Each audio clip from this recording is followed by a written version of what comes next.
sida aad walaalayaal ka warqabtaan adduunyadu waxa ay weli la daaladhacaysaa sidii looga guuleysan lahaa cudurka loo yaqaan COVID-19 weli waxaa muuqata inay sii kordhayso tirada dadka u dhintay cudurkan oo hadda kor u dhaaftay 137,000 oo qof waxa uu ku dhacay ayaa la leeyahay dunida in ka badan 2,100,000 oo qof waxaa sidoo kale muuqata in cudurkani aanu xaduud lahayn oo isaga gooshaya qaarado taasoo keentay inuu hadda aad ugu soo badanayo dalkeenna iyo dalalka aan deriska nahayba maadaama ay sii kordhayso tirada dadka uu cudurkani ku dhacayo dalkeenna oo ilaa iyo hadda inta la xaqiijiyey ay tahay 80 qofood boqolaal kalena ay wasaaradda caafimaadku ku wado baaritaan iyo hubin dhowr qofna ay ugu geeriyoodeen isbitaalada khaaska loogu daaweeyo allah u naxariistee waxaa walaalayaal muhiim ah in aan maqalno kuna dhaqanno talooyinka wasaaradda caafimaadka iyo dhakhaatiirta Soomaaliyeed dadka oo hadda cudurkani ku dhacay waxaa ka mid ah dhakhaatiir iyo shaqaalaha wasaaradda caafimaadka oo ah adeegayaasha bulshada ee taagan safka hore waxay dadaaladaas u bixinayaan naftoodana u hurayaan inay badbaadiyaan nafta shacabka Soomaaliyeed wasaaraddeena caafimaadka iyo dhakhaatiirta Soomaaliyeed oo dhan meel walba ay joogaan maalin iyo habeen waxay u taagan yihiin inay dadka Soomaaliyeed badbaadiyaan waxayna naga mudan yihiin sharaf iyo ammaan si haddaba loo xaqiijiyo la dagaalanka cudurkan waxaa jira guddi heer qaran ah oo aan anigu ka mid ahay oo isugu jira xukuumadda culimada dhakhaatiirta ganacsatada iyo bulshada rayidka oo kulmo maalin walba sidoo kale waxaa nagala soo qayb galay wasiirada caafimaadka ee dowlad goboleedyada waxaana aaminsanahay in guddigani uu yahay guddi ka shaqeeya sidii loo samata bixin lahaa ummadda Soomaaliyeed waxyaabaha aan isku raacnay waxaa ka mid ah inaan kulligeen ka wada shaqeyno sidii aan ugu gurman lahayn dadkeena caafimaad ahaan iyo dhaqaale ahaan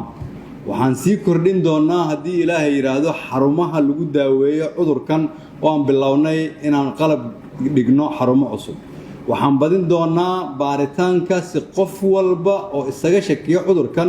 uu u helo fursad uu isugu baaro waxaan ku guda jirnaa oo aan ku maqannahay inaan soo iibsano qalab caafimaad inta aan awoodno dawlad ahaan si aan dadkeenna ugu fidino adeeg hufan oo ay u baahan yihiin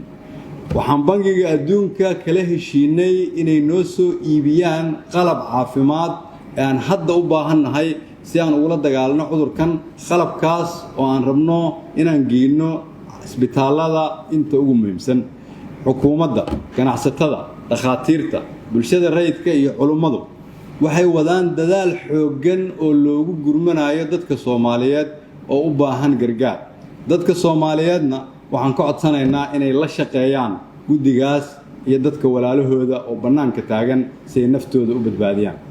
ganacsatada Soomaaliyeed iyo wasaaradda maaliyaddu waxay ka wada shaqeeyaan sidii loo yareyn lahaa saameynta dhaqaalaha sidaas daraadeed ayaa loo dhimay canshuuraha raashinka daruuriga ah si shacabka aan loogu qaaliyeyn cuntada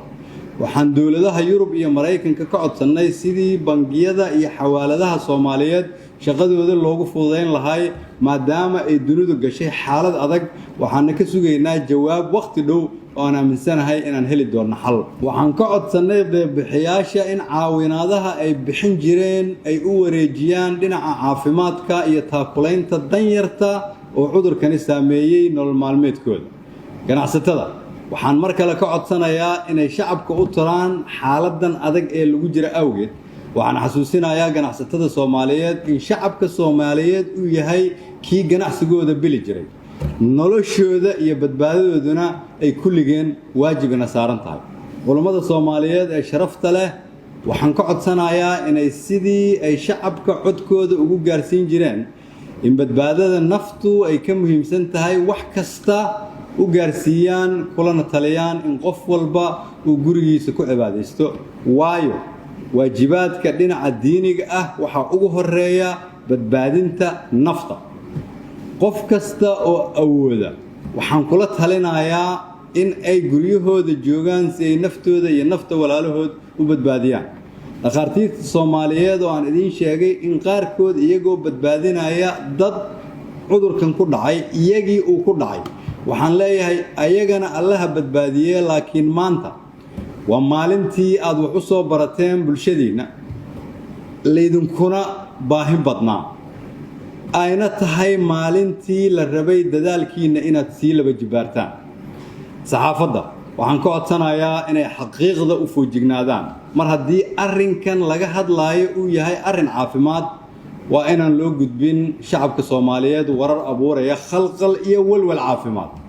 ka qaata xogta rasmiga ah wasaaradda caafimaadka oo maalin walba soo saarta warbixin aan dadkeena ilaalin gaar ahaan waayeelka iyo dadka xanuunsan aan alla ka cabsiga iyo baryadiisa badino si ilaahay ummadeenna u badbaadiyo